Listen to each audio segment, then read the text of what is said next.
Yan, tuloy tayo guys. Ano na guys, hindi na, ano ngayon, hindi na gaano malamig. Spring na kasi.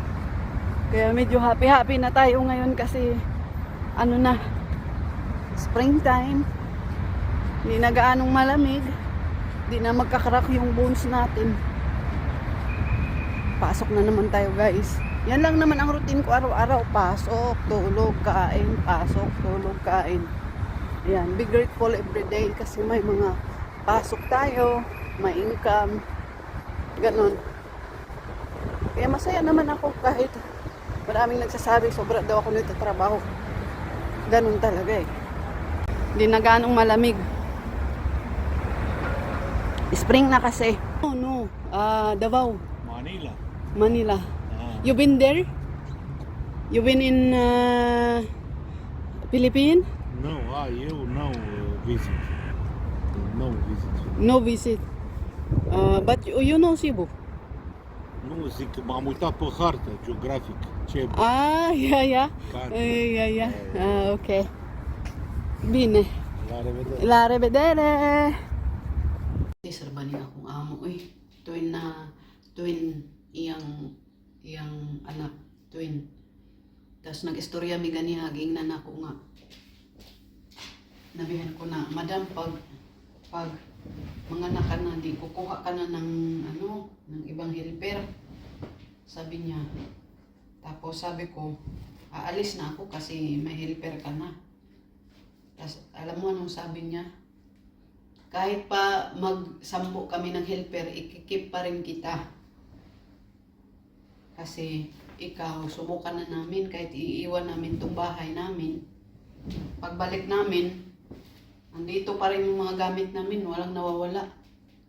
Kaya guys, proud talaga ako to be a Filipino. Kahit saan ako nagtrabaho, di talaga ako sa mga amo ko. Pinapahalagahan ko talaga yung trabaho ko at saka yung mga amo ko.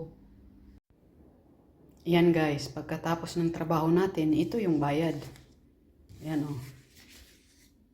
Yan. Yan yung bayad. 500 lei. Tapos ng 8 oras. Ito agad yung bayad. 500 lei. Ganun lang guys yung trabaho ko. Pagkatapos ng trabaho, nakalagay talaga dyan yung mga bayad. Bawat amo ko, yan. Ilalagay lang sa table kung wala sila.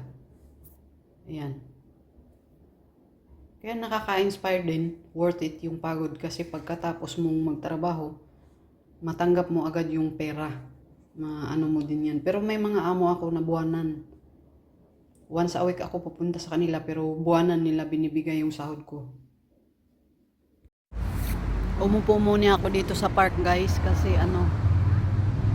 wala pang time yung panggabi ko kaya upo muna dito, intay ng time ba, kill the time.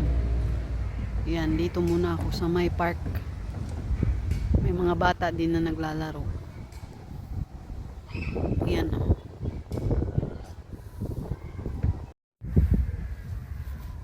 Katatapos nung second job ko kaya umupo muna ako dito. Kasi pa naman wala pa akong time doon sa kabila. Kaya upo muna ako dito. Kumain ako ng tinapay. Para may lakas doon sa kabila.